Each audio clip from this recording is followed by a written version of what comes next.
Oluman XO eli Raimo on vuonna 2010 syntynyt eli nyt 7-vuotias suomalainen puoliverinen. Väriltään ruuna on musta ja sen säkäkorkeus on 169 senttimetriä.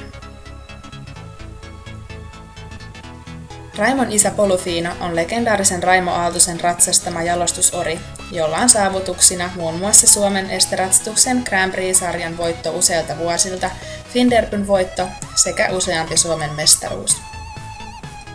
Raimon emän isä on Voltaire.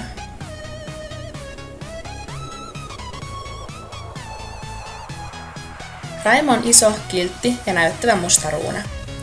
Koostaan huolimatta Raimo on vähän herkkis ja häntä pitää käsitellä nätisti. Sileällä Raimo on erittäin osaava ja tekeekin sujuvasti kaikki liikkeet, mitä ratsastaja osaa pyytää. Avotaivutus, sulkutaivutus ja väistöt onnistuvat kaikissa askellajeissa. Raimo tekee myös erittäin siistit laukanvaihdot ja sillä on hyvä oma moottori. Raimo antaakin ratsastajalle erittäin hyvän tunteen selkään.